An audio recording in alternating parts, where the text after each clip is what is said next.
Bonjour à tous et à toutes. Je suis très content que vous soyez si nombreux. J'espère que la semaine prochaine, vous serez autant nombreux que celle-ci. Et j'espère que ce premier cours va vous plaire pour vous motiver à continuer à venir. Donc, tout d'abord, vous êtes ici parce que ça vous intéresse la génétique et la biologie de l'évolution. Et avant de commencer vraiment ce premier cours, mis à part la leçon inaugurale, je vais donner un petit aperçu de ce qui vont être les 6 prochaines semaines de cours. Donc aujourd'hui, on va faire juste... D'ailleurs, aujourd'hui, c'est le cours presque le moins intéressant. Donc c'est pour vous motiver que vous venez les autres cours, parce que c'est un cours très général, très d'introduction, pour être sûr qu'on est tous au même niveau de connaissance, et on peut vraiment commencer à partir de la semaine prochaine. Donc on va voir un peu d'histoire de la génétique d'évolution, de la génétique et de l'évolution à partir de Darwin, chose qu'on a vue en 2 secondes presque pendant la leçon inaugurale, mais aujourd'hui on va s'arrêter un peu plus sur ça. Et on va aller de la fin du 19e, en gros, jusqu'à 2001, que c'est le séquençage du génome humain. Vendredi prochain, on va voir comment on peut utiliser toute cette information génétique, toute cette diversité. Vous allez entendre beaucoup de fois dans ma bouche le mot diversité, différence, allèle, mutation. Tout ça, ça veut dire la même chose. C'est juste la diversité génétique qu'il y a entre nous. Donc, comment on utilise toute cette diversité génétique qu'il y a entre nous pour comprendre nos origines en Afrique, nos migrations, le métissage qu'on a eu avec les différentes populations, etc. Le 13 mars, on va voir aussi comment toute cette même diversité génétique, on peut l'utiliser. Avant que j'oublie, je vous demande s'il vous plaît de mettre vos téléphones au cas où en mode silencieux. Donc, on va voir comment on peut utiliser toute cette information génétique pour comprendre la façon dont on s'est adapté génétiquement au changement de l'environnement. Le 20 mars, on va voir quelque chose que ça a été, comme je disais déjà lors de ma leçon inaugurale, la vraie révolution des dernières 10 ans, que c'est la capacité d'extraire de l'ADN des fossiles et pouvoir séquencer des êtres vivants qui sont aujourd'hui disparus, que ce soit des animaux ou des animaux non humains ou certaines formes humaines, comme l'homme de Néandertal et l'homme de Denisova, qu'on va beaucoup s'y attarder ces jours-ci. Le 27 mars, je vais m'arrêter sur quelque chose qui nous préoccupe beaucoup en termes de recherche dans le laboratoire, dans mon laboratoire, et qu'aujourd'hui, évidemment, il est de pleine actualité, c'est la relation qu'on a, nous, avec les microbes. Les microbes nous accompagnent depuis que l'homme est né, et on va voir comment on a coévolué avec les microbes afin d'essayer de développer des méthodes d'une façon naturelle pour se défendre de ces agents pathogènes à la base des maladies infectieuses. Et enfin, le dernier cours va être consacré à la relation entre diversité génétique et culture. En principe, ce n'est pas évident de voir la relation entre les deux, mais on va voir comment certaines pratiques culturelles typiques de notre espèce, polygamie, matrilocalité, barrières linguistiques, barrières culturelles, évidemment, vont avoir un impact sur le façonnement de la diversité génétique au niveau de la population. Donc, maintenant, on commence le vrai cours d'aujourd'hui, que c'est tout d'abord un peu d'histoire de la génétique de population. Mais même avant de commencer cette histoire, parce que je vais utiliser beaucoup de terminologie, et parfois pour moi c'est évident que c'est la même chose, mais ce n'est absolument pas évident, clarifiant ces 8 ou 9 termes pour qu'on soit sûr qu'on se comprend. Un génotype, quand je veux parler de ce génotype est responsable de, en gros ça veut dire nos gènes, nos bagages génétiques. Donc variabilité génétique dans le patrimoine héréditaire d'un individu. Quand je veux parler de ce génotype est associé à ce phénotype. Donc le phénotype n'est pas autre chose que ce qu'on voit en gros, notre apparence physique ou ce qu'on a dedans, notre physiologie. Donc caractère anatomique ou physiologiques qui présentent un individu. Donc je peux dire par exemple, ce génotype est impliqué dans ce phénotype qu'est la couleur des yeux, par exemple. Mutation, allèle et polymorphisme. À quelques subtilités près, c'est la même chose. Et parfois, et pas nécessairement d'une façon correcte, je vais les utiliser d'une façon arbitraire, parce que je suis habitué et parce que plus ou moins, c'est la façon dont la plupart des généticiens parlent. Donc, qu'est-ce que c'est une mutation? Une mutation n'est pas autre chose qu'un changement d'une base, c'est-à-dire d'une des 4 lettres qui font le génome humain, à une autre. Ça, c'est une mutation. Un allèle est simplement quand on veut faire référence à une des 2 formes du même changement. Si on a, par exemple, une mutation qui est CT, on a l'allèle C et l'allèle T. Et polymorphisme, c'est simplement une mutation ou un allèle qui commence à avoir une fréquence importante dans la population. D'une façon complètement arbitraire et pas nécessairement très intelligente, on dit qu'une mutation devient polymorphisme quand elle est présente à plus de 1% de la population. Mais quelle population, combien d'individus ont été testés, c'est pour ça que je dis que c'est quand même un peu arbitraire. Homozygote. Homozygote, ça veut dire que pour un génotype donné, imaginons qu'il y a une mutation ici, que c'est CT, un individu homozygote, c'est celui qui est CC ou TT, qui a le même allèle pour les deux. Tandis qu'un hétérozygote, évidemment, c'est les individus qui sont CT. Peut-être c'est évident pour vous tous, ça, mais je sais que pas tout le monde avait le même bagage en biologie ou en génétique, donc je tenais à le clarifier. Une fois ça clarifié, voyons, laissez-moi faire un choix personnel des grands moments de la génétique des populations depuis la fin du XIXe siècle, que j'ai choisi parce que je trouve que par rapport à ce qu'on fait aujourd'hui, sont ceux qui me parlent le plus, en tout cas à moi. Premier moment, 1859, la publication du livre de Darwin, L'origine des espèces. Ça déclenche un peu la popularité, on va dire, de l'évolution et la biologie de l'évolution.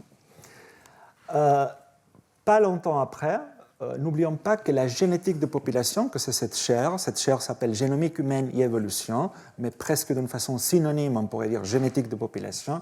La génétique de population, comme on verra dans un instant, c'est l'intégration de la génétique et la biologie de l'évolution.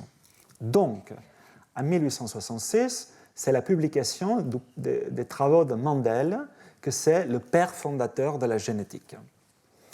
En 1900, on a la découverte du premier polymorphisme. Je viens de vous définir ce que c'est. Et c'est ce qu'on appelle les groupes sanguins. Vous savez tout ce qui veut dire les groupes sanguins, A, B ou 0. Entre les deux guerres, on le va voir tout de suite, ces 3 scientifiques, Fisher, Haldane et Wright, publient, en gros, sont les fondateurs de la génétique des populations, ceux qui ont intégré les travaux de Mendel et les travaux de Darwin. 1953, en gros, description de l'ADN. On comprend finalement que le patrimoine héréditaire, ce qu'on transmet à nos descendants, est l'ADN. 1968, la théorie neutraliste de l'évolution, j'y reviendrai tout à l'heure. 1977, la publication des premières méthodes de séquençage de l'ADN, aussi révolution, pouvoir décrypter de quoi les différentes combinaisons de lettres qui font notre génome.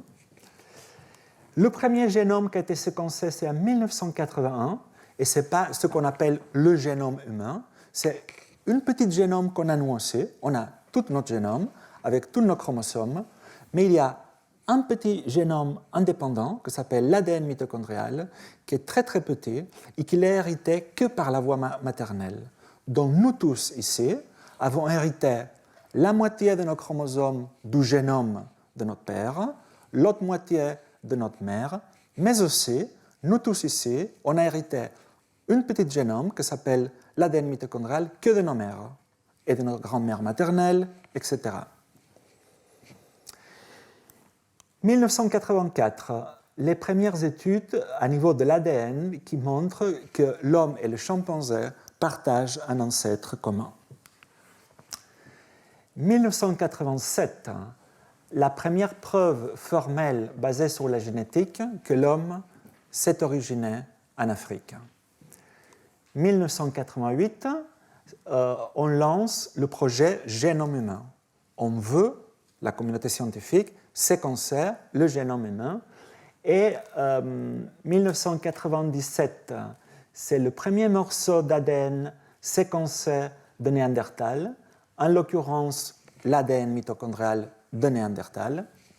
2001, donc, c'est la première fois qu'on séquence le premier, ce qu'on appelle brouillon du génome humain. Il y avait encore beaucoup de trous, mais on commence à avoir déjà un aperçu de comment il est fait le génome humain. Tout ça, on va le voir aujourd'hui.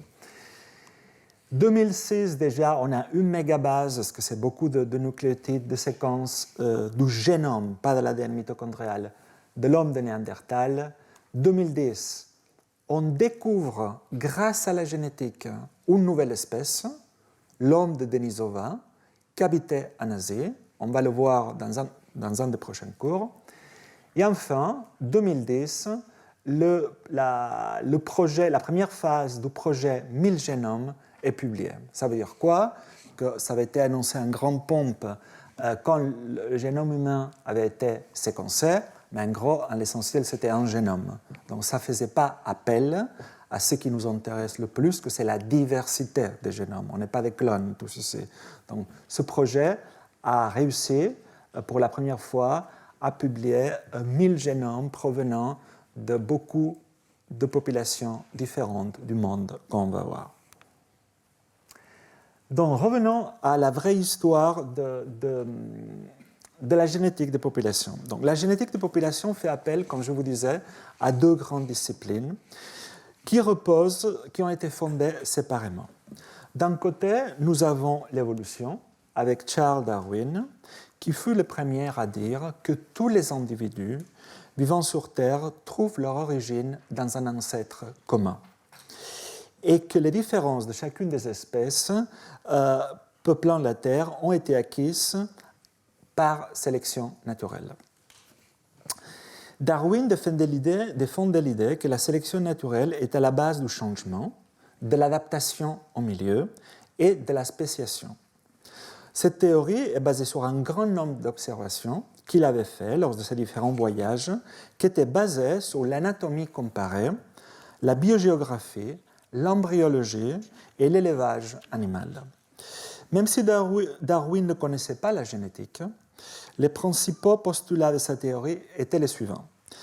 La principale information pour qu'une population puisse augmenter en taille sont les ressources. La principale limitation sont les ressources.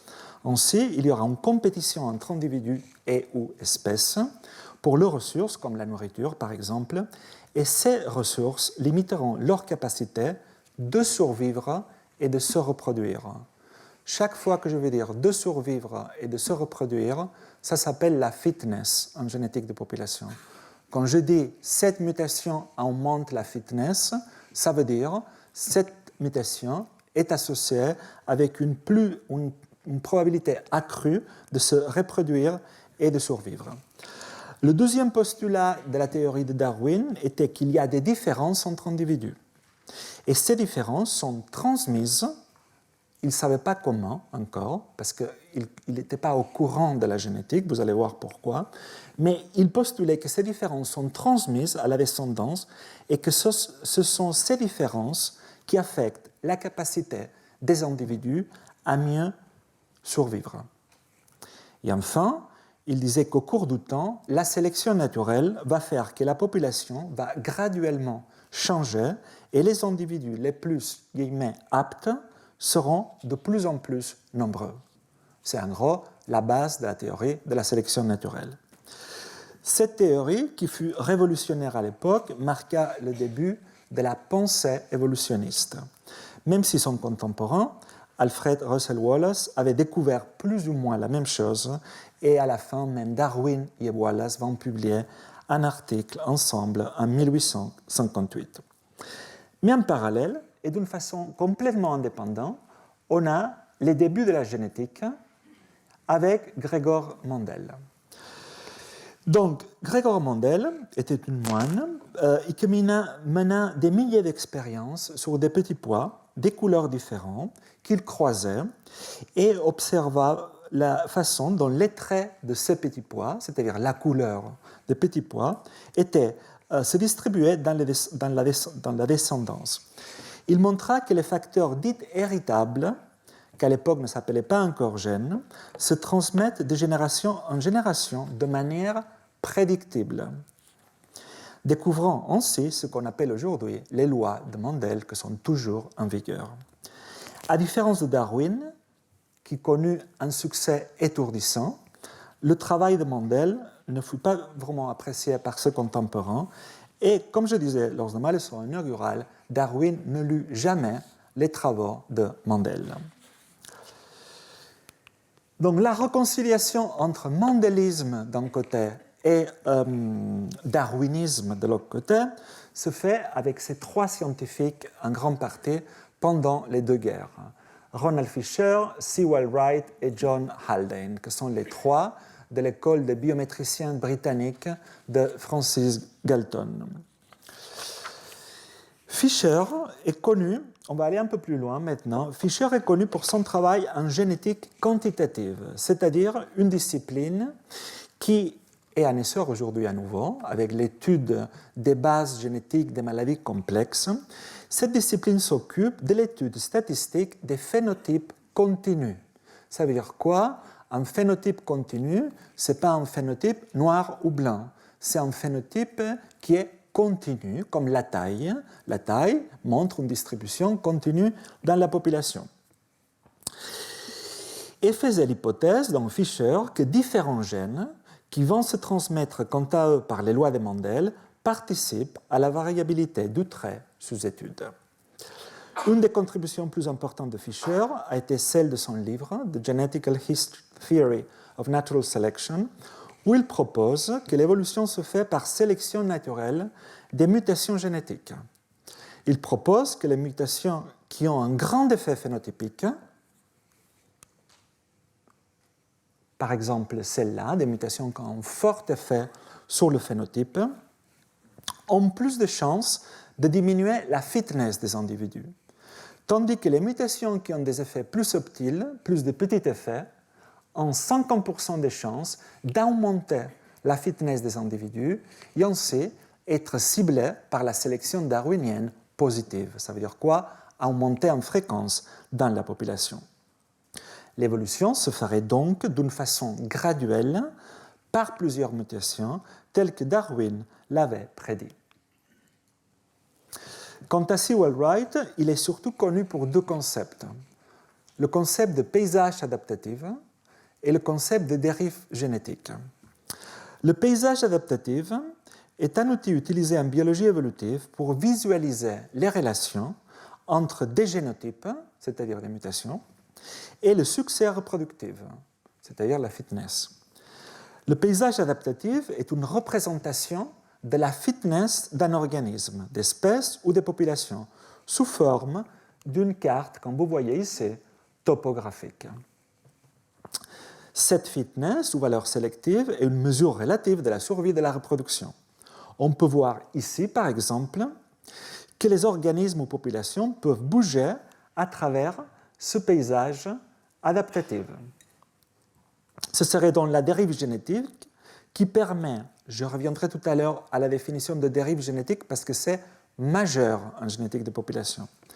Ce serait donc la dérive génétique qui permet à une sous-population déjà adaptée, imaginons ici, plus haut vous êtes dans un pic, ça veut dire plus adapté vous êtes à l'environnement. Donc, je répète, ce serait encore la dérive génétique qui permet à une population ici déjà adaptée, soit au sommet d'un pic, de descendre vers une vallée. Par ce processus, l'espèce devient alors mal adaptée à l'environnement quand elle est ici. Une fois dans la vallée, la sous-population se dirige vers la base d'un pic encore plus haut que le précédent, grâce à de nouvelles mutations qui augmentent la fitness. Et enfin, la population va se retrouver ici. Vous pouvez voir ici un exemple concret avec des oiseaux où le génotype A augmente la fitness de ce oiseau en faisant qu'il ait cette forme particulière de bec. Mais après, il y a une dérive génétique, c'est-à-dire des fluctuations, je vais revenir avec beaucoup de détails, des fluctuations aléatoires des mutations qui font que par hasard, la dérive génétique c'est le hasard, par hasard, l'individu passe au génotype B et il perd complètement en fitness. Mais après, des nouvelles mutations arrivent qui font que l'individu a un bec plus pointu et donc il peut mieux survivre. Et donc, il monte vers ce pic qui montre une fitness plus grande que celui-ci. Ça, c'est cette métaphore que Fischer, d'une façon extrêmement maligne, a fait pour qu'on comprenne mieux comment la sélection se fait et l'évolution d'une façon graduelle. Quant à la dérive génétique, que c'est le deuxième grand concept développé par Fischer, c'est la fluctuation, je répète, aléatoire des fréquences de mutations au sein d'une population. Enfin, John Haldane est le troisième fondateur de la génétique des populations. Il est surtout connu pour ses travaux mathématiques sur comment la sélection naturelle affecte les fréquences des mutations et comment la sélection, les mutations et les migrations interagissent entre eux. Il est également connu pour ses travaux pionniers sur le paludisme, c'est-à-dire il avait prédit qu'il y a une distribution chevauchant au niveau de la planète entre les problèmes des globules rouges, comme les thalassémies ou la drépanocytose, et l'incidence du paludisme. Donc il avait émis l'hypothèse que les gens qui avaient des problèmes des globules rouges, même si ce sont des vrais problèmes, comme des anémies, des thalassémies, étaient plus protégés contre le paludisme, chose qui a été confirmée plus tard, d'un point de vue moléculaire, par Anthony Allison. Donc, même si Fischer, Wright et Haldane ont posé les fondations de la génétique de population, le vrai consensus interdisciplinaire arriva plus tard et il est connu pour la théorie synthétique de l'évolution, dont les trois acteurs majeurs sont Ernst Mayr, Theodosius Dobzhansky et Julian Huxley. C'est eux qui forment un vrai consensus et c'est là que la biologie de l'évolution prend toute son ampleur. D'après les travaux de ces trois scientifiques, on peut en tirer 4 grandes conclusions. Et après, on va arrêter avec cette partie plus historique. L'évolution est un processus graduel, comme l'avait suggéré Darwin, compatible à la fois avec les mécanismes génétiques connus et avec les observations des naturalistes. 2. La compréhension de l'évolution nécessite une réflexion à l'échelle de la population. L'évolution est due à des changements de fréquence, des mutations causées par la sélection naturelle et la dérive génétique. 3. La sélection naturelle est la force dominante de l'évolution. La sélection agit sur le phénotype des individus dans les populations en fonction des conditions environnementales et entraîne des changements dans la fréquence des mutations qui affectent ce phénotype. Donc, une mutation qui fait que vous êtes plus protégé contre le paludisme, dans un environnement donné, elle va augmenter en fréquence dans la population. Mais on est bien d'accord que la sélection ne se fait pas sur la génétique, se fait sur le phénotype, c'est-à-dire ceux qui meurent ou pas de paludisme. Mais ceux qui ne meurent pas, qui survivent, entraînent avec eux les mutations qui permettent de survivre. Et enfin, la macroévolution, c'est-à-dire les modèles évolutifs à grande échelle qui se produisent au niveau de l'espèce, est entièrement compatible avec la microévolution, c'est-à-dire les changements qui se produisent au sein d'une population. Mais la vraie découverte, la vraie grande révolution du XXe siècle fut la découverte de la nature du matériel héréditaire, c'est-à-dire l'ADN. Donc c'est Watson, Crick et Franklin qui caractérisent la structure en double hélice de l'ADN et montrent que l'ADN est composé de séquences de 4 nucléotides différentes, GATC. Ces bases-là pointent vers l'intérieur, comme vous pouvez voir ici, Et chaque base est reliée à une base complémentaire sur l'autre brin de la séquence par des liaisons hydrogènes. Le modèle d'ADN à double hélice a ouvert la voie au dogme central de la biologie moléculaire qui cherche à expliquer le flux d'informations génétiques dans les organismes vivants. Et enfin, la découverte de la structure d'ADN a eu de profondes implications sur le travail des généticiens de population de l'époque, parce qu'enfin, ils ont pu travailler directement sur le vrai matériel héréditaire. Parmi eux, il est important de souligner le travail du japonais Moto Kimura, qui put combiner des approches théoriques avec des vraies données empiriques, développant aussi la théorie neutraliste de l'évolution. Et qu'est-ce qu'elle dit, cette théorie ? Elle postule que la plupart des changements évolutifs sont dus à la dérive génétique, c'est-à-dire, encore une fois, au hasard. Toutefois, la théorie neutraliste fait référence à l'évolution à l'échelle moléculaire, l'évolution à l'échelle du génome. Et Kimura lui-même reconnaît que l'évolution phénotypique ne peut se faire sans l'action de la sélection naturelle. Alors, les premiers travaux sur la diversité humaine entre individus et populations se font à partir de l'étude des groupes sanguins. Donc, vous connaissez tous, on connaît tous notre groupe sanguin. Donc, les premières études, ils ont montré qu'il y avait des différences importantes au sein d'une population, mais aussi entre les grandes populations humaines à niveau de la fréquence des groupes sanguins. Après, il y a eu de plus en plus de groupes sanguins qui ont été identifiés, comme le groupe RH et d'autres, et tout ça a donné lieu après à beaucoup d'études en génétique des populations. Ces méthodes immunologiques et d'autres similaires ont ensuite été utilisées pour détecter des variants spécifiques des immunoglobulines, des protéines du système immunitaire présentes dans le sérum ou le plasma, ainsi que l'HLA, que ça vient de l'anglais, Human Leukocyte Antigen, découvert par Jean Dosset et qui lui valut le prix Nobel. L'HLA correspond au complexe majeur d'histocompatibilité chez l'homme, qui est extrêmement polymorphe, varie énormément, ça veut dire qui est extrêmement polymorphe, ça veut dire qui varie énormément entre individus et populations. Et les protéines HLA, vous les connaissez aussi, parce qu'elles sont exprimées à la surface des cellules dans le sang et sont d'une grande importance dans le rejet des greffes ou la tolérance, ce qu'on appelle l'histocompatibilité, quand on dit vous êtes compatible ou pas. Les études de génétique des populations se sont accélérées avec l'introduction de l'électrophorèse des protéines que vous voyez ici. Et c'est une méthode qui permet de séparer les protéines dans un champ électrique en fonction de leur taille et de leur charge. Donc chaque ligne ici, c'est un individu, et vous voyez qu'il y a des différences entre individus à niveau du profil de ces protéines en particulier. Tout ça, on les appelle les marqueurs classiques. On n'est pas encore à l'époque de l'ADN.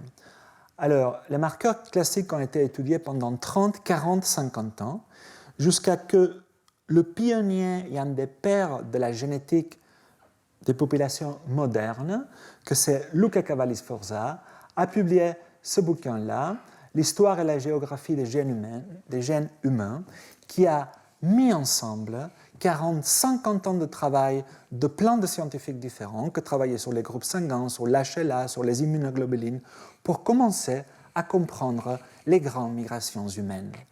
Et qu'est-ce qu'il a fait, Luca Cavalli-Sforza ? Il a créé des cartes synthétiques, comme celle-là, qui montrent les fréquences alléliques de beaucoup de groupes sanguins, par exemple, différents. Ici, on peut voir que les fréquences les plus élevées se trouvent à l'est. Il y a une cline qui décroît proportionnellement dès qu'on va vers l'Europe de l'Ouest. On va y venir en grande profondeur sur ce genre d'études vendredi prochain, c'est-à-dire les origines et les migrations humaines, mais tout ça, ça a été extrêmement utilisé pour comprendre les différentes migrations humaines, leur temporalité et leur direction. Luca Cavalli-Sforza, avec d'autres avec des grands linguistes, archéologues et d'autres, comme Colin Renfrew ou Greenberg, ont commencé à être pionniers aussi dans ce qui est les études multidisciplinaires. En l'occurrence, ici, on va y revenir dans le dernier cours, c'est-à-dire relation gène et culture, comment un arbre génétique ressemble énormément à un arbre linguistique.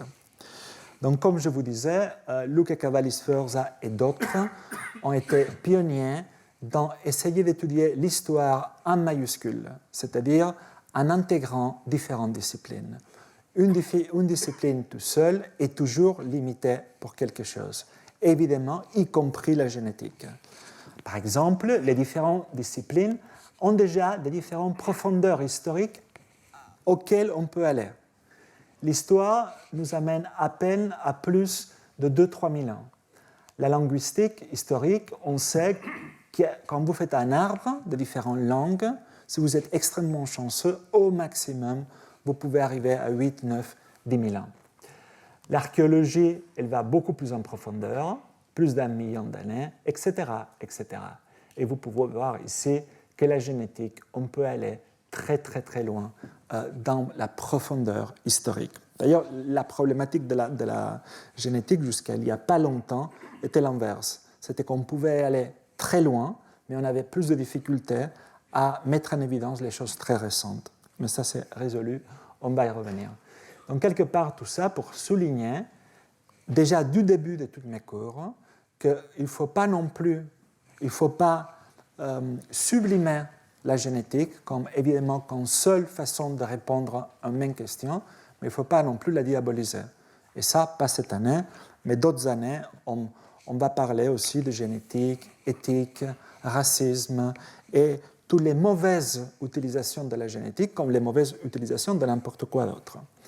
Mais en gros, pour revenir à l'aspect purement scientifique, si on veut comprendre le passé humain, on va voir comme on peut avoir différentes lignes d'évidence venant de la génétique, de la préhistoire, de l'archéologie et de la linguistique. Quelques rappels de base aussi, avant de rentrer dans le vif du sujet, que sont ces trois thèmes ici. Quelques rappels pour être sûr qu'on se comprend tous. L'information génétique, codée par la séquence des nucléotides de l'ADN, et je me suis perdu, excusez-moi. Voilà, excusez-moi. Comme vous savez, dans les cellules, l'ADN est organisé en une structure appelée chromosome. Ces chromosomes ont pour fonction de rendre l'ADN plus compact à l'aide des protéines, notamment d'histones, qui forment avec les acides aminés une substance qui s'appelle chromatine. Les chromosomes, j'ai pas les bonnes lunettes aujourd'hui, je suis vraiment désolé, participent également à la régulation de l'expression génétique en déterminant quelles parties de l'ADN doivent être transcrites en ARN, et j'y reviens tout à l'heure. Chez les eucaryotes, par exemple nous, l'ADN est essentiellement contenu dans le noyau des cellules avec une fraction de l'ADN présent également, comme je disais avant, dans les mitochondries, que vous voyez ici, qui sont responsables de la production d'énergie. Mais pour passer de l'ADN, c'est-à-dire de la séquence de notre génome, à la protéine, que c'est l'élément constitutif du vivant, il y a plusieurs mécanismes entre eux, notamment la transcription et la traduction. Alors, la transcription et la traduction ici, qui va donner finalement lieu aux protéines. Mais n'oublions pas, même si c'est évident pour nous tous, que pour faire un être vivant, il n'y a pas que la génétique. On n'est pas une boîte à gènes. On a la génétique qui va interagir avec l'environnement, ce qu'on vit, ce qu'on mange, ce qu'on respire, notre environnement social, pour donner un phénotype à différentes mesures. Si vous naissez avec la mutation delta F508, vous allez développer, quel que soit l'environnement, la mucoviscidose. C'est ce qu'on appelle une maladie mendélienne, parce que l'environnement a peu ou pas d'impact. Mais la plupart des maladies, qu'on appelle les maladies complexes, simplement parce que sont l'architecture génétique de ces maladies est beaucoup plus complexe, et déjà la compréhension de ces maladies aussi est beaucoup plus complexe parce qu'ils ont un composant environnemental très fort. Vous ne développez pas une maladie infectieuse si vous n'êtes pas exposé à un pathogène, par exemple. Donc, l'information génétique codée, voilà, par la séquence des nucléotides de l'ADN, ici l'ADN, est tout d'abord copiée sur un acide nucléique, l'ARN, qui est différent de l'ADN. Donc, l'ARN, ici, est structurellement très semblable aux molécules d'ADN monocaténaires, mais en diffère par la nature de l'ose de ces nucléotides. L'ARN contient du ribose, alors que l'ADN contient du désoxyribose. Ainsi que par l'une de ces bases nucléiques. Au lieu d'avoir des T, des thymines, l'ARN a des uracyles. La transcription de l'ADN en ARN est un processus complexe dont l'élucidation fut une avancée majeure de la biologie moléculaire au cours de la seconde moitié du XXe siècle. Elle est étroitement régulée, notamment par des protéines appelées facteurs de transcription, qui, en réponse à des hormones, par exemple, permettent la transcription des gènes ciblés. La transcription chez les eucaryotes, c'est-à-dire chez nous, se déroule dans le noyau des cellules et elle est médiée par une enzyme appelée ARN polymérase. Mais l'ARN obtenu n'est pas encore prêt.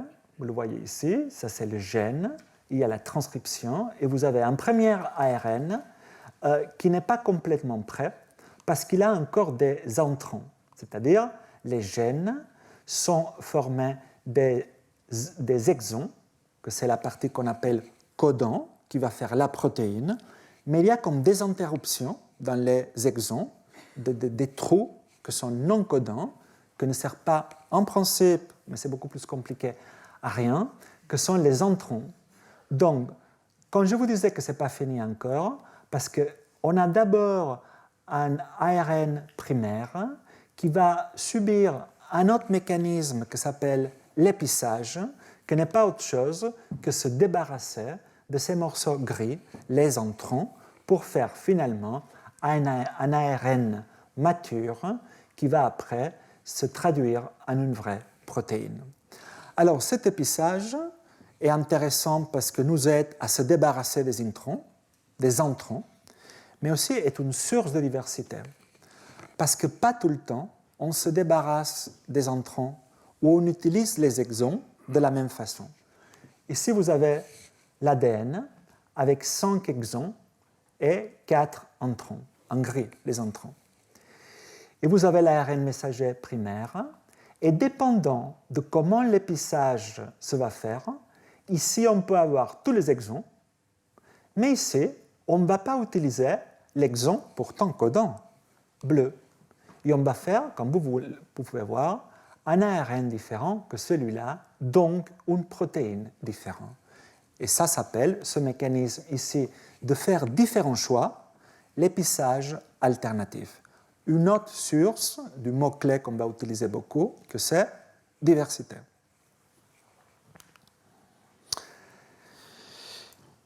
Enfin, la traduction génétique est l'étape de synthèse des protéines par les ribosomes à partir de l'information génétique contenue dans les ARN messagers.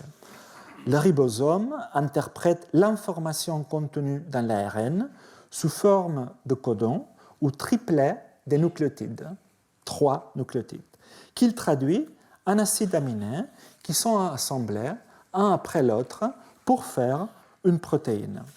Et donc la table de correspondance entre ces triplets, ces groupes de 3 nucléotides, et les acides aminés correspondants s'appelle le code génétique. Mais allons finalement à ce qui nous intéresse, les forces qui façonnent la diversité génétique. On a vu et on va voir que la diversité génétique est en grande partie responsable de la diversité phénotypique, que ce soit la diversité phénotypique au sein d'une même population ou la diversité phénotypique entre populations d'origine géographique ou ethnique différentes. Mais quelles sont les forces qui agissent, quels sont les facteurs qui impactent, qui influencent la diversité génétique? On a des facteurs génomiques, comme la mutation et la recombinaison. On va revenir un par un maintenant. L'histoire démographique d'une population, une population en expansion géographique, en expansion démographique, va avoir en gros beaucoup plus de diversité génétique qu'une petite population, on va le voir. La sélection naturelle, majeure, et aussi, dans le cas des sociétés humaines, des facteurs culturels. Tout ça, d'une façon directe ou indirecte, va influencer la diversité génétique qui, à son tour, va influencer la diversité phénotypique. Commençons par les forces génomiques. La mutation est le seul facteur vraiment qui crée la diversité. Vous allez voir que les autres ne créent pas, remanient, distribuent d'une façon différente, mais la seule force qui rend quelque chose de nouvel, c'est la mutation. Il y a plein de différents types de mutations qu'on verra maintenant. Mais les 95% de toutes mes cours, quand je vais parler de mutation, je vais parler d'un changement binaire dans la séquence de l'ADN, parce que ce sont les plus fréquentes. Par exemple, ici, il y a un changement de A à T. Ici, il y a un changement de G à C. 95% du temps, quand je vais parler, j'insiste, des mutations, je vais me référer à ça, que parfois je vais appeler SNP. SNP, c'est ce qu'on dit en génétique, ça vient de l'anglais Single Nucleotide Polymorphism. Donc, un SNP, en gros, c'est ça. Et les mutations sont aussi à la base des différences phénotypiques, que ce soit par exemple ici dans la disposition des couleurs dans les papillons ou dans la pigmentation de la peau chez l'espèce humaine. Donc la mutation est le moteur de l'évolution, c'est le substrat de l'évolution, mais aussi, comme vous allez voir, peut parfois causer des maladies. Mais comment apparaissent les mutations ? Alors, lorsqu'une cellule se divise, elle doit répliquer son ADN, qui porte le génome, afin que les deux cellules filles héritent de la même information génétique que la cellule mère. La double hélice de l'ADN fournit un mécanisme de réplication simple. Les deux brins sont déroulés pour être séparés et chacun de ces brins sert de modèle pour recréer un brin à la séquence complémentaire par appariement entre bases nucléiques, ce qui permet de reconstituer deux hélices d'ADN bicaténaires identiques l'une à l'autre. C'est la réplication. Ce processus est catalysé par un ensemble d'enzymes parmi lesquelles les ADN polymérases sont celles qui complémentent les brins d'ADN déroulés pour reconstruire les deux brins complémentaires. Mais parfois, comme vous pouvez voir ici, il peut y avoir des erreurs. Quand vous répliquez, vous copiez, la machinerie peut mettre une base qu'il ne faut pas mettre, peut se tromper. Mais dans la plupart des cas, ces erreurs sont corrigées par un mécanisme de relecture et correction ultérieure, mais parfois, ils échappent cette relecture et deviennent donc des mutations. Les mutations peuvent également être induites par l'environnement, notamment par des agents mutagènes physiques comme les rayonnements ionisants ou chimiques comme des agents alkylants, dérivés réactifs de l'oxygène, etc. Donc c'est comme ça que les mutations apparaissent. Mais ils peuvent apparaître à deux niveaux, dans les cellules somatiques et dans les cellules germinales. Qu'est-ce que ça veut dire ? Les mutations somatiques ne touchent pas les cellules destinées à la reproduction. C'est comme si on avait une mutation dans une cellule qui fait notre épiderme. C'est grave pour nous, mais pas pour notre descendance. C'est grave pour nous parce que si cette mutation fait que les cellules se divisent trop, ça peut nous créer un cancer. Celle qui se transmet à la descendance, c'est les mutations qui arrivent chez les ovules chez les femmes et chez les spermatozoïdes chez les hommes. Parce que celle-là se transmet sont héréditaires.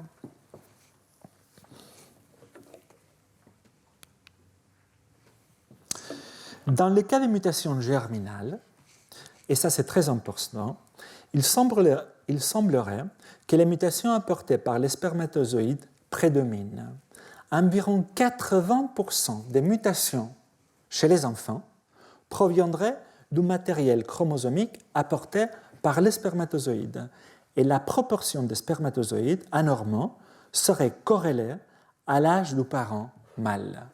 Vous voyez ici, plus vieux, en bleu c'est le père, plus vieux est le père, plus de mutations on va trouver chez l'enfant. Chacun de nous naît avec une moyenne de 70 mutations, dont 55 viendraient du père et 15 de la mère. Vous pouvez voir que la corrélation entre âge de la mère et nombre de mutations est beaucoup moins importante pour les femmes, même si elle n'est pas complètement nulle. C'est significatif ça, ce qui suggère que malgré tout, l'environnement a un effet. Parce que n'oublions pas que la raison de ces différences mâles-femelles est que les hommes continuent toute leur vie à produire des spermatozoïdes, tandis que les femmes naissent avec un nombre d'ovules déjà préfixé.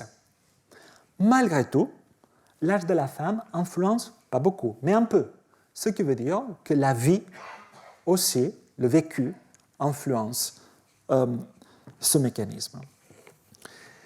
On finit avec la mutation, seule force qui crée. La recombinaison, comme vous allez voir, remanie toute cette diversité.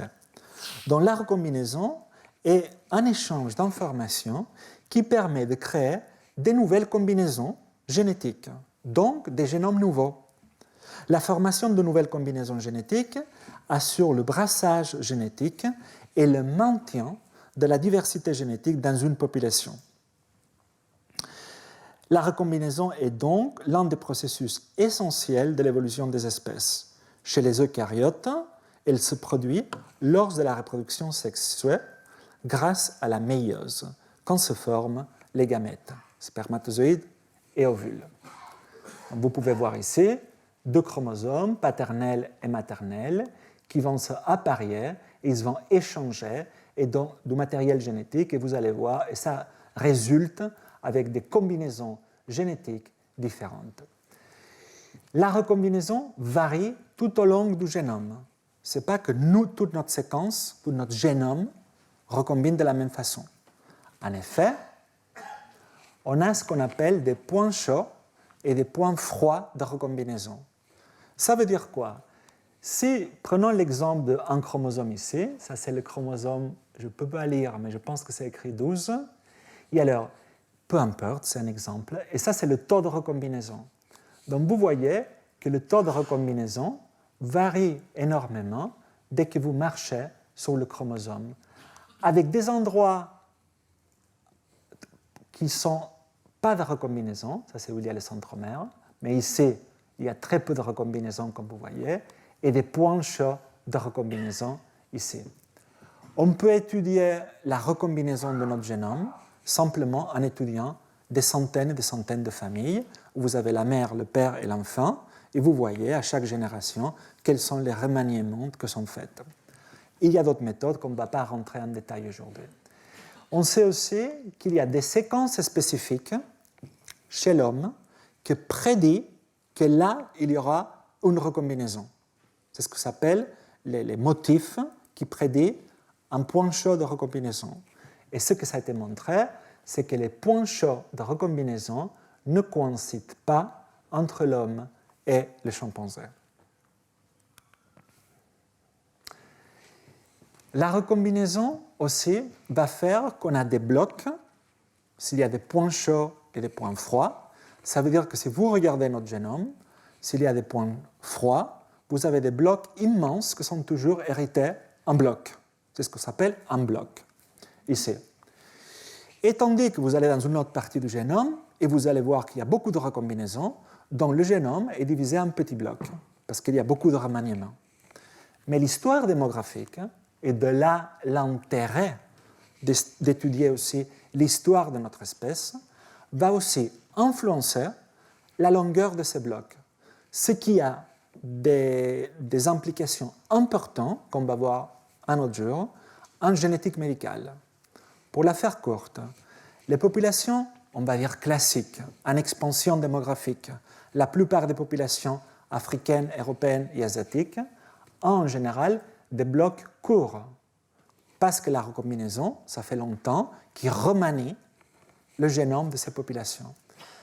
Mais les populations qui ont subi des effets démographiques particuliers, d'isolement, de déclin démographique, de goulot d'étranglement, on va voir ce que ça veut dire. Ça veut dire une réduction massive de leur taille, ou d'effets fondateurs, comme les Québécois. Ce n'est pas toute la France que c'est transféré au Québec, c'est un sous-ensemble des Français qui sont allés au Québec, donc un sous-ensemble de la diversité génétique. Ça s'appelle un effet fondateur. Vont avoir un moyen, ces blocs plus grands de sang recombinés. Et comment l'histoire démographique influence la diversité génétique? Pour cela, il faut d'abord définir, et ça c'est probablement le plus compliqué qu'on va voir dans tous les cours, mais ce qui est l'effectif efficace d'une population. L'effectif efficace d'une population, le NE, l'année prochaine, on aura des cours plus théoriques de génétique de population, mais pas cette année. Mais le NE, ou effectif efficace de la population, ne correspond pas nécessairement à ce qu'on appelle la taille réelle de la population. Ce qu'en anglais on appelle le census size. Pourquoi? Parce qu'en gros, la taille effective d'une population, c'est la quantité d'individus qui contribuent génétiquement à la descendance. Dans les populations naturelles, nous, tous les individus ne participent pas forcément au processus reproductif. On définit donc l'effectif efficace de la population, ou taille efficace, comme l'effectif d'une population idéale pour laquelle on aurait une fluctuation du polymorphisme équivalente à celle de la population naturelle. En gros, c'est le nombre d'individus qui contribuent à la génération suivante. Il peut y avoir des différences importantes entre sexes quant à la contribution à la génération suivante.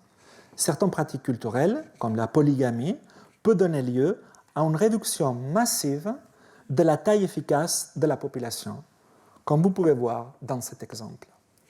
Donc, la taille efficace d'une population, deux choses importantes à retenir de ce schéma ici.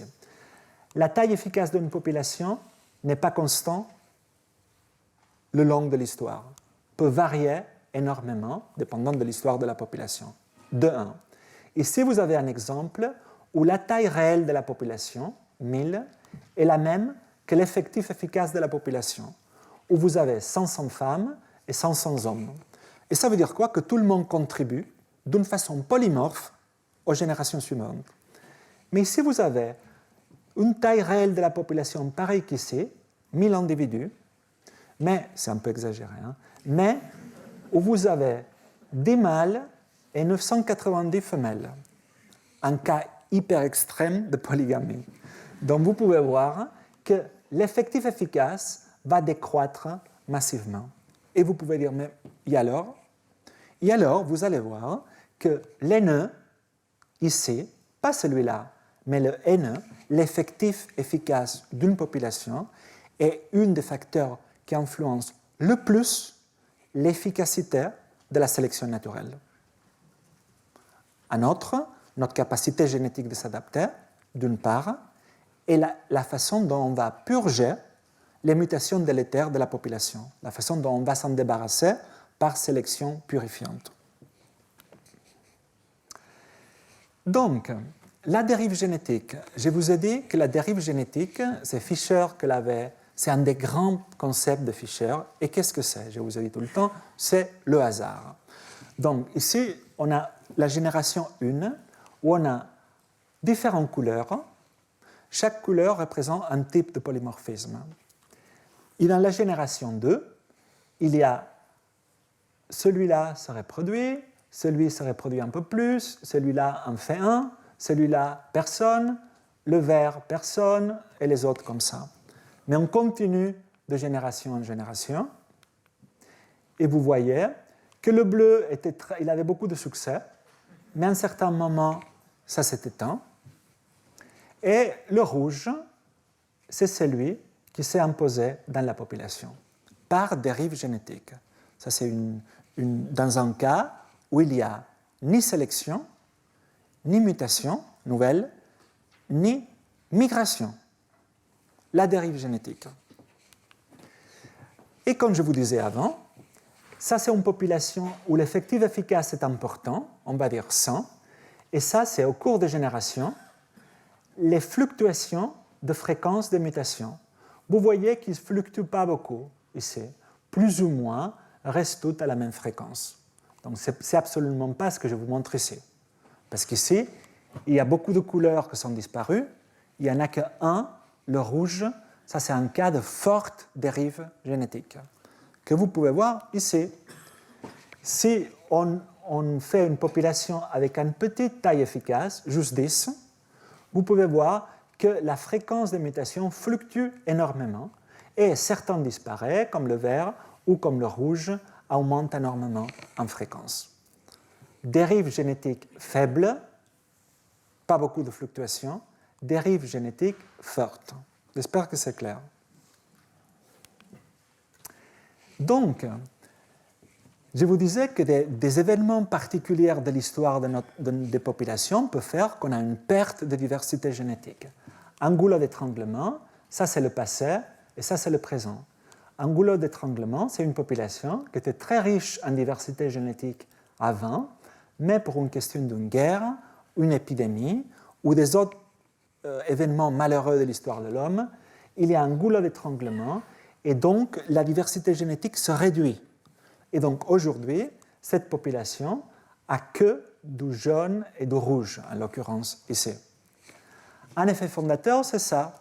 Par exemple, ici vous avez une population très variée, mais quand il y a juste un sous-ensemble de la population qui part ailleurs pour en fonder un autre, vous voyez, c'est le cas que je vous donnais des Québécois par exemple, qu'il y a aussi une diminution de la diversité génétique. Alors, les effets fondateurs et l'isolement, ce qu'on peut voir ici, c'est que la diversité génétique des populations filles dérive de celle de la population source, évidemment. La diversité génétique diminue à chaque effet fondateur. Et avec la dérive génétique, la différenciation génétique entre populations augmente en s'éloignant de la source. Notre histoire a été faite d'une série interminable d'effets fondateurs à partir de l'Afrique. Parce qu'à nouveau, de la même façon que je vous disais, pas tous les Français sont allés au Québec, pas tous les Africains sont sortis d'Afrique pour peupler l'Europe, nos ancêtres. L'homme s'origine en Afrique il y a 200-300 000 ans, et une partie des Africains sort de l'Afrique. Donc, premier grand effet fondateur de l'histoire. Après, un sous-ensemble va vers l'Europe, un sous-ensemble va vers le sud de l'Asie, encore un sous-ensemble de ça va vers le Pacifique, encore un sous-ensemble de ça réussit à traverser le détroit de Bering pour coloniser l'Amérique. Donc vous voyez que notre histoire est caractérisée par ce qu'en anglais on dit a serial founder effect. La traduction, ça serait une série d'effets fondateurs. La preuve formelle de ça, c'est ça qui montre. Ici, c'est la distance 1 km de Addis Abeba, en Éthiopie, l'Afrique de l'Est. Et ici, c'est la quantité de diversité génétique dans différentes populations du monde. Plus proche on est de l'Afrique de l'Est, donc les Africains et les gens du Moyen-Orient, plus de diversité génétique on a. Plus on s'éloigne, Asie de l'Est, l'Amérique centrale, l'Océanie et l'Amérique du Sud, moins de diversité on a. Ce qui montre parfaitement la théorie de l'effet fondateur en série, que plus on s'éloigne de la population mère, l'Afrique, plus on perd de diversité génétique. Cet exemple que je viens de vous donner de dérives génétiques fortes. Ça postulait qu'il n'y a pas de migration et pas de mutation. Mais pas tout est dramatique. Ici, on a mis un cas dramatique de dérives génétiques très fortes. Mais une mutation peut arriver et faire apparaître du violet, qui donne un peu de gaieté à cette nouvelle population. Ou une migration va arriver en introduisant à nouveau de la diversité génétique. Et ça, c'est ce qu'on appelle l'équilibre mutation-dérive. Il faut qu'il y ait toujours un équilibre, parce que s'il y avait que la dérive, excusez-moi, on est mal barré. Il faut toujours de la mutation ou de la migration pour rétablir cette perte massive de diversité génétique. Donc la dérive et la mutation sont des forces antagonistes, claires, et la dérive et la migration sont également des forces antagonistes. Ici, vous voyez très bien, avec cette métaphore, l'équilibre mutation-dérive. Vous voyez que la mutation est introduite ici, et la dérive, c'est ce qui sort, c'est ce filtrage, on va dire. Et ça, c'est la quantité de diversité qu'on a. Donc, dans un cas où on a une population à grande taille et grande taille efficace de la population et peu de dérives génétiques, vous voyez que la diversité génétique va augmenter. Tandis que si on a une population où il y a peu de mutations et en plus beaucoup de dérives, à la fin, la diversité génétique va décroître et décroître. Donc il faut tenir un équilibre. La migration, évidemment, rétablit. La migration, peut se faire de différentes façons. Ici, vous avez deux schémas. Un modèle qui s'appelle un île de migration, que c'est qu'une population va donner des migrants à une autre population, comme d'un continent vers une île, quelle que soit leur localisation géographique. Tandis que ce modèle-là, que je n'ai pas trouvé de traduction, c'est sûr qu'après quelqu'un va m'appeler ou va m'envoyer un email et dire oui, il y avait une traduction en français. Je ne l'ai pas trouvé. Mais le modèle stepping stone, que c'est de pas à pas, je pensais que quelqu'un me le disait. Que le modèle stepping stone, c'est qu'une population va donner des migrants à la population qui est à côté. Et l'autre population va donner des migrants à la population qui est à côté. Donc, il y aura une forte structuration géographique. Vous pouvez voir que d'une population mère qui se divise en deux, si les populations sont isolées, quand on va calculer la distance entre ces deux populations aujourd'hui, il y aura des fortes distances génétiques. Tandis que si après la différenciation des deux populations, il y a de la migration, évidemment, la différenciation entre les populations va diminuer. On arrive à la sélection naturelle. La sélection naturelle, on va y dédier un cours entier, pas vendredi prochain, l'autre. Mais c'est simplement la façon dont l'homme, lors de toutes ses migrations et voyages, a dû s'adapter au climat, a dû s'adapter aux ressources nutritionnelles, a dû s'adapter aux pathogènes. Donc, c'est l'adaptation génétique. Il y a différentes formes de sélection naturelle. Je ne veux pas y rentrer en détail aujourd'hui parce qu'on a un cours entier sur ça.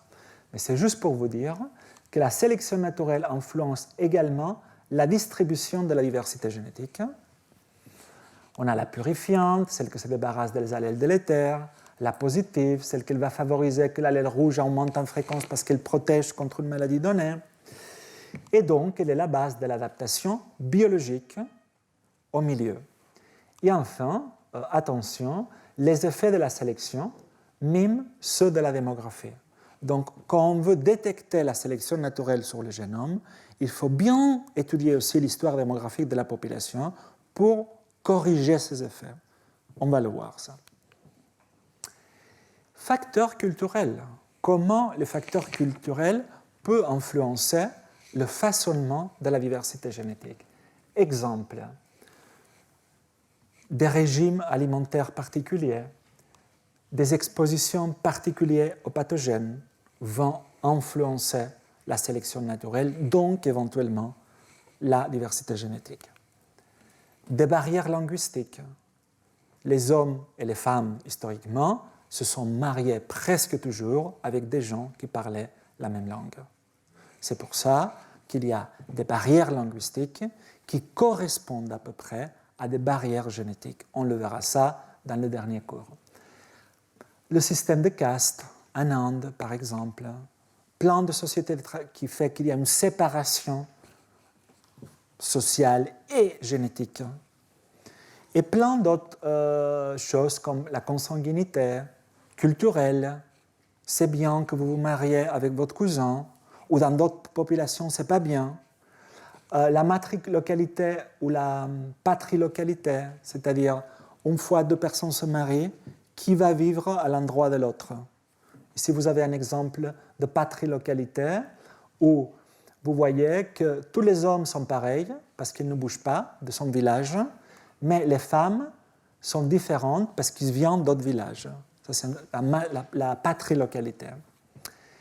La polygamie, ça c'est un exemple de consanguinité. C'est un roi de Habsbourg que, comme vous savez, ils avaient un problème de prognatisme et ça a mené aussi la consanguinité à que cette lignée ait disparu. Séquençage du génome humain.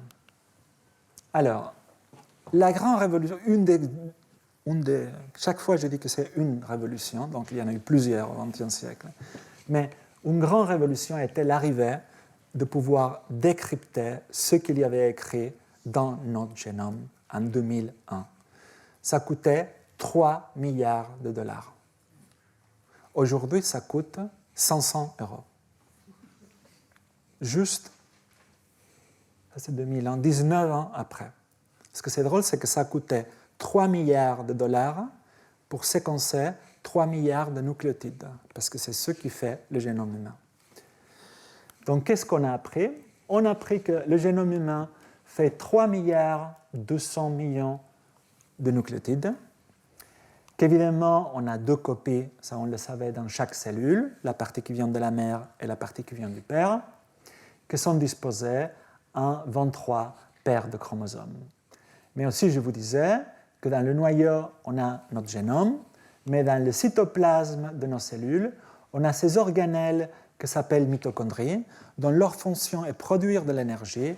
Et dans chaque mitochondrie, on a un génome à part entière qui est hérité de notre mère, on a celui de notre mère, qui est circulaire, comme vous voyez ici, il fait juste 16 000 paires de bases. Et je vous disais avant que c'est le premier génome qui a été séquencé dans l'histoire en 1981.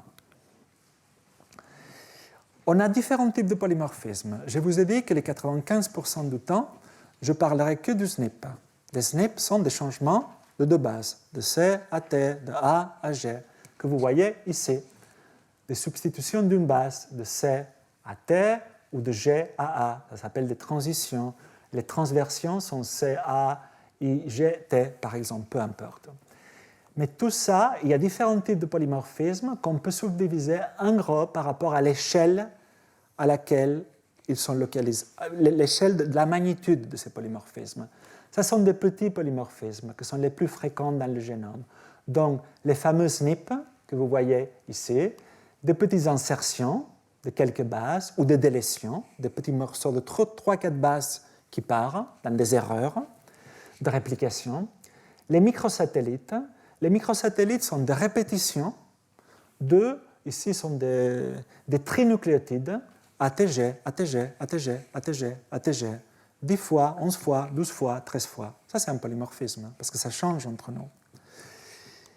Ça sont des dizaines à quelques centaines de kilobases. Vous voyez que ce sont déjà des polymorphismes qui impliquent des insertions, par exemple, ou des délétions, mais beaucoup plus grandes. Ça, c'est encore beaucoup plus grand, de kilobases à mégabases. Et aussi, il peut y avoir, entre guillemets, du polymorphisme à niveau du chromosome. Par exemple, vous avez 3 chromosomes au lieu de 2. Dans la plupart des cas, évidemment, ça donne lieu à des pathologies, comme c'est le cas de la trisomie 21. Chacun de ces types de polymorphisme a un taux de mutation différent. Il y en a qui arrivent très rarement, comme cela, mais il y en a qui arrivent beaucoup plus souvent, comme les microsatellites. Le taux de mutation des microsatellites est très rapide. Toutes les générations, ça peut arriver. Et quels sont les effets des SNP en particulier, que c'est ce qu'on va utiliser? Donc alors, ici, vous avez un SNP synonyme. Ça veut dire quoi, synonyme? Vous voyez que cette G ici, ça c'est la séquence de référence en bleu, ce G ici a été transformé en A. Mais ce n'est pas grave. On l'appelle synonyme pourquoi? Parce que même si c'est G ou A, ça code pour le même aminoacide de la protéine, alanine. Donc ça veut dire que c'est silencieux, ce n'est pas grave. Mais après, on peut avoir des substitutions non synonymes. Par exemple, celle-là. Vous voyez ici qu'on passe d'un C à un G, mais ça implique un changement. Au lieu d'avoir une leucine, on a une valine. Donc ça peut, pas tout le temps, avoir une conséquence délétère, ou ça peut avoir une conséquence positive aussi. À nouveau, et si c'est une conséquence positive, ça sera le substrat, ça peut être le substrat de la sélection naturelle. On peut avoir aussi des petites insertions. Ici, il y a tout d'un coup, une délétion, GAA. Ce GAA disparaît. La polymérase glisse, par exemple. Il y a l'oubli, il y a une erreur. Et donc, du coup, vous aurez, ça peut être délétère aussi.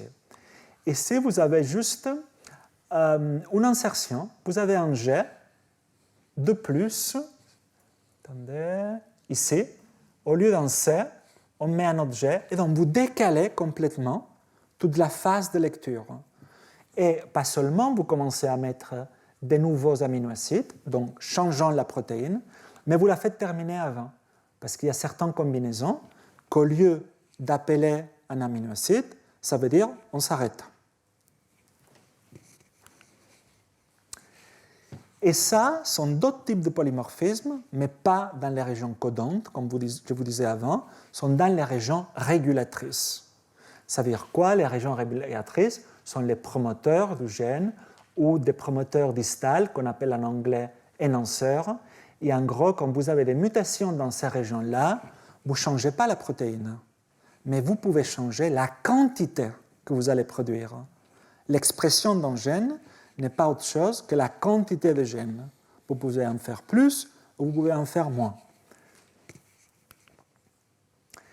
Et la diversité génétique, aussi très importante, varie le long du génome. Ici, d'une façon très résumée, vous pouvez voir tous les chromosomes et les régions plus rouges sont des régions très riches en diversité, tandis que les régions bleues sont plus pauvres en diversité. Pas seulement ça varie le long du génome, mais ça varie aussi dans les gènes.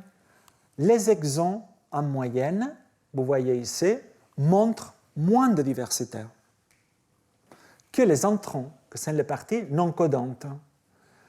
Les exons montrent moins de diversité parce qu'ils sont plus contraints par la sélection purifiante. Il vaut mieux ne pas les toucher trop pour ne pas trop changer la protéine. Vous commencez à voir ici un peu comment la sélection naturelle peut agir même à niveau de différentes régions d'un gène. Les parties importantes sont conservées, donc peu de diversité. Les parties un peu moins importantes sont un peu relâchées. Et qu'est-ce qu'on a appris aussi à niveau de la quantité de diversité?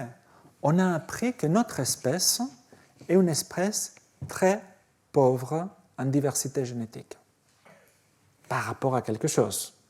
Moi, je trouve qu'on est très riche, parce qu'on va voir après pourquoi. Mais par rapport à d'autres primates, on est très pauvre en diversité génétique. Vous voyez, les humains, on est ici. La longueur et la quantité de branches est proportionnelle à la quantité de diversité génétique. Si vous comparez les humains ici aux chimpanzés ici, vous voyez qu'on a très peu de diversité génétique. Pourtant, il y a des humains partout dans la planète. Et les chimpanzés sont localisés qu'en Afrique centrale. Ça veut dire que nous sommes une espèce jeune, qu'on est apparu il n'y a pas très longtemps. Il n'y a que 200, 300 000 ans. Donc, on n'a pas eu le temps d'accumuler autant de diversité génétique que d'autres espèces qui existent depuis plus longtemps.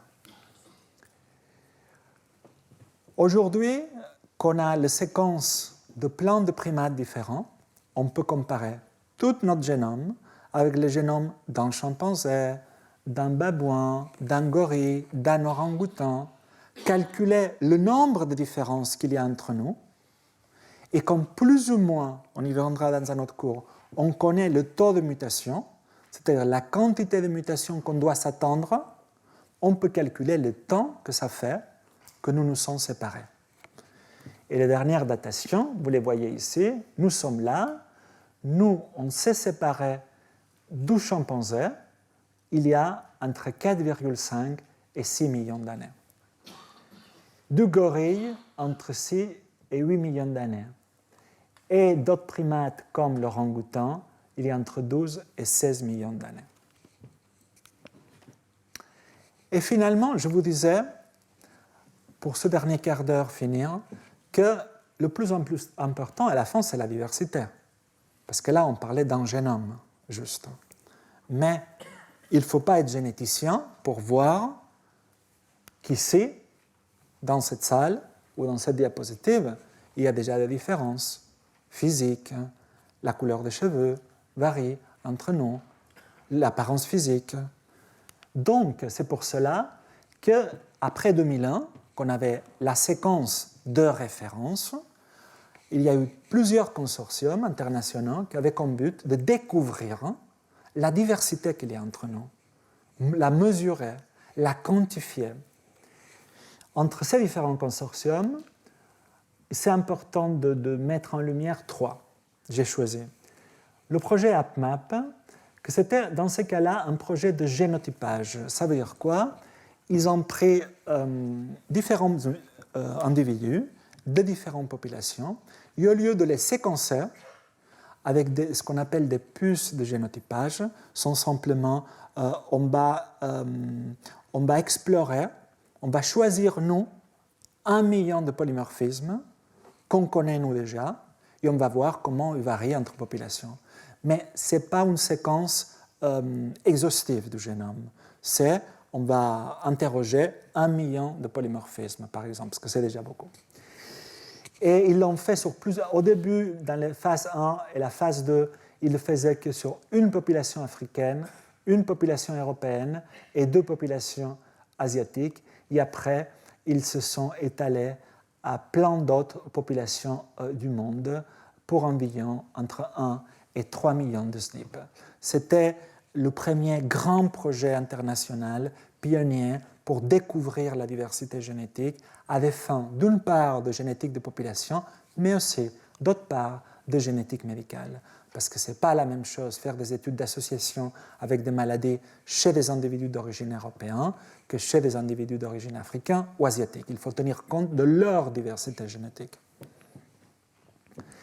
Ça, c'est le projet, je dirais, aussi pionnier dans l'étude des vrais génomes. C'est le projet 1000 génomes. Aujourd'hui, on est à bien plus de 1000 génomes. Il doit y avoir environ 2000 génomes. Ah oui, voilà. 2500 individus de 26 populations différentes. Ça a permis de découvrir, vous pouvez voir la distribution géographique des populations ici, environ 84 millions de SNP. On a fait que confirmer ce que quand même on savait déjà, que les populations africaines, comme vous voyez ici, montrent plus de diversité génétique que les populations d'Asie de l'Est, par exemple, et de l'Europe ici, où vous pouvez voir finlandais, anglais, un groupe d'Européens qui vivent aux États-Unis, au Utah, ibériques et toscans d'Italie. Et ça, c'est un projet, le troisième, que je tiens à faire référence simplement parce que c'est un pionnier français.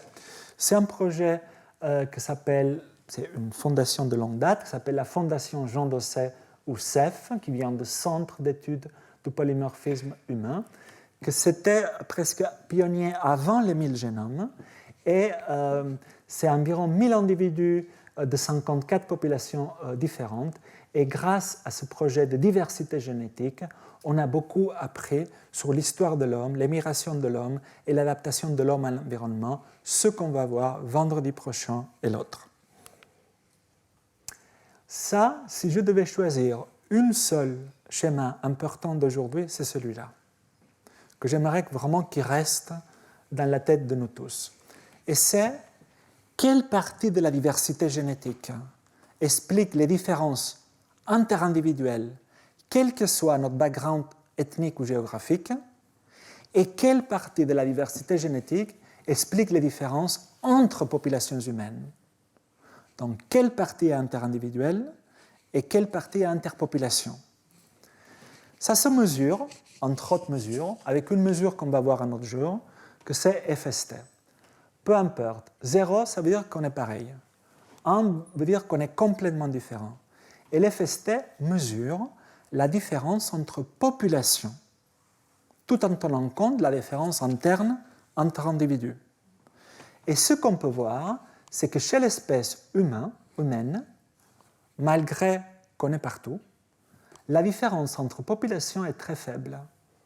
Environ que 12% des différences génétiques peut s'attribuer à des différences entre populations. Et les 88% qui restent s'expliquent juste par des différences 2 à 2. Donc je prends 2 personnes au hasard dans cette salle, et c'est ça qui explique toujours la plupart de la diversité génétique, même si ces 2 personnes viennent de Valenciennes, pour dire une ville. Plus que si on prend quelqu'un de Valenciennes et on le compare avec quelqu'un de Dakar. J'espère que ça c'est très clair. Par rapport à d'autres espèces, parce que regardez ici, le loup gris qui vit dans les steppes de l'Eurasie, il vit dans des endroits beaucoup plus restreints, mais malgré tout, quand vous comparez les loups de cette vallée-là avec les loups de cette vallée-là, la plupart de la diversité ne s'explique pas par la différence 2 à 2 entre 2 loups, s'explique par les différences entre les loups de la vallée 1 et les loups de la vallée 2. Ça, c'est juste pour comparer ce que je viens de vous dire avec d'autres espèces de primates. Ça, c'est nous.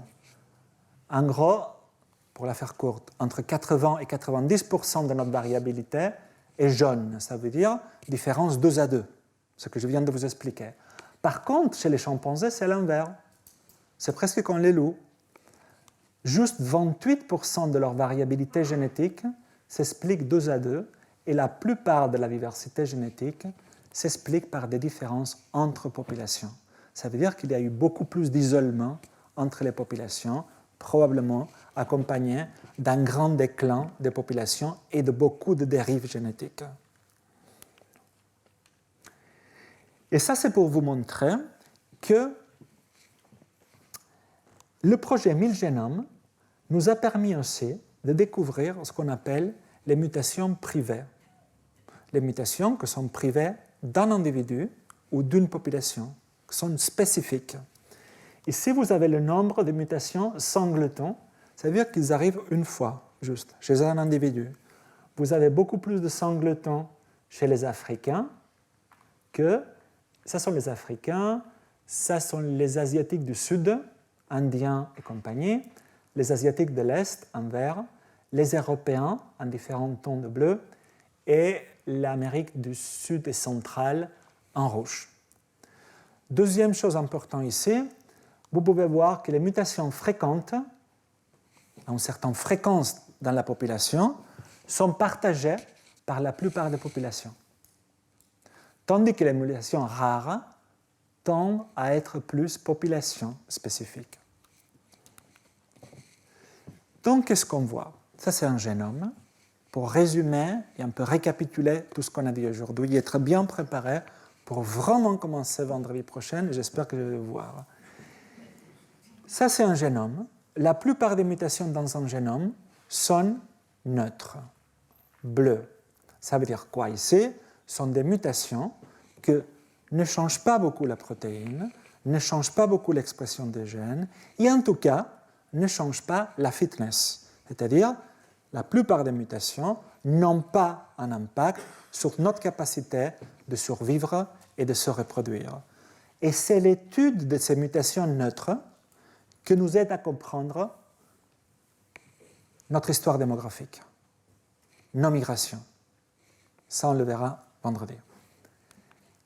Quelques mutations rouges peuvent apparaître, et ces mutations peuvent avoir un impact sur les phénotypes, que ce soit des phénotypes apparentes ou des phénotypes qu'on ne voit pas. Et quelques-unes de ces mutations peuvent expliquer nos différentes pigmentations de la peau, donc simplement nos différentes apparences, mais aussi, et ça on le verra le vendredi d'après, sélection naturelle et adaptation, certaines de ces mutations expliquent la façon différente qu'on peut s'adapter au climat, au froid, à la vie en altitude, à l'hypoxie. Certaines de ces mutations expliquent pourquoi on ne métabolise pas tous les aliments de la même façon.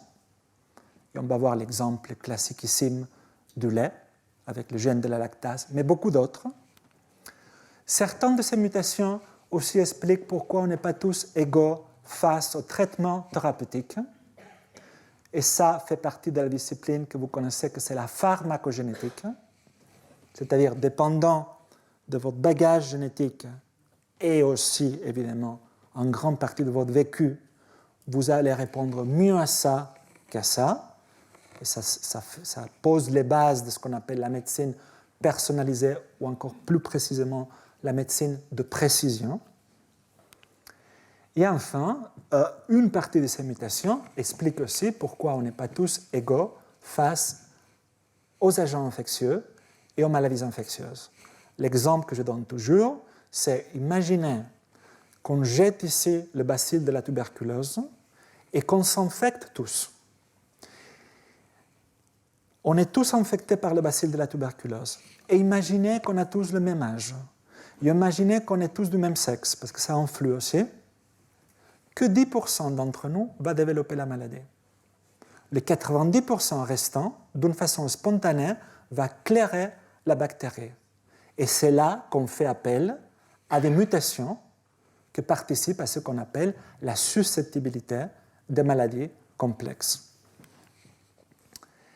Donc, diversité sert à étudier l'histoire démographique et adaptative de l'homme. La diversité nous a aidés à énormément comprendre la façon dont nos ancêtres se sont métissés avec l'homme de Néandertal et avec l'homme de Denisova. Surtout avec l'homme de Denisova, c'est une chose qu'on est en pleine recherche active dans notre laboratoire. Et on va le voir ça dans un des cours qui s'appelle la paléogénomique. Et qu'est-ce qu'on sait aujourd'hui? On sait que, pour récapituler, on est une espèce qu'on a très peu de diversité. Ah non, c'est pas ici. Très peu de diversité comme espèce. Malgré tout, cette peu de diversité, il y a une certaine structure populationnelle qui nous a permis de comprendre que nous venons tous d'Afrique. Même au sein d'un continent, en principe, pauvre en diversité génétique, mais on est en train de revoir complètement ça, comme l'Europe, on trouve une structure génétique qui corrèle parfaitement avec la géographie. On verra ça la semaine prochaine. Même au sein d'un seul pays, comme le Royaume-Uni, il y a une structure génétique très importante. Et jusqu'à il y a 2 semaines, on ne savait rien de la France. C'est sorti un article que je vais vous présenter la semaine prochaine sur l'histoire génétique des Français. Et même à niveau de la famille, on peut arriver à trouver des différences génétiques. Donc, qu'est-ce qu'on sait aujourd'hui? Si on met ensemble toutes ces études internationales de diversité génétique, que ça ne sert à rien de parler de la séquence du génome humain, de la séquence de référence. Parce que quelles que soient nos origines, quelle que soit notre provenance géographique, si on prend un à un, nous tous ici, et on compare notre génome à la séquence de référence, chacun de nous diffère à 10 000 mutations de la séquence de référence qui altèrent en plus les acides aminés. Chacun de nous est porteur de jusqu'à 400 mutations qui perturbent jusqu'à 300 gènes, ce qui soulève des questions sur le niveau de redondance dans nos gènes. Chacun de nous est porteur en moyenne de jusqu'à 100 mutations qui ont été déjà associées à une maladie génétique. La raison pour laquelle la plupart de nous ne développons pas une maladie, c'est parce que ce sont des maladies récessives. Il faut avoir les deux copies mauvaises pour développer la maladie. Et la plupart de nous, on est hétérozygote. Et que dépendant de l'histoire de la population, il y aura un fardeau différent de mutations délétères. Et ça, on va le voir dans 2 vendredis, comment l'histoire des Finlandais, par exemple, ou l'histoire des Québécois, fait qu'il y a certaines maladies génétiques récessives qui montrent des fréquences beaucoup plus importantes dans ces populations-là. Donc la question qu'on se pose, c'est quel est l'impact de tout ça sur nos phénotypes? Pour ça, il y a 2 façons de l'étudier. Des approches cliniques ou des approches de génétique épidémiologique. Donc, on ne va pas en parler du tout, en tout cas cette année. Cette année, on va se concentrer comment, à partir de la génétique de population, accompagnée dans la génomique humaine à niveau cellulaire, on peut comprendre l'architecture génétique des traits polymorphes, que ce soit dans la santé, comme notre apparence physique, mais aussi dans la maladie, dans notre espèce. Merci beaucoup.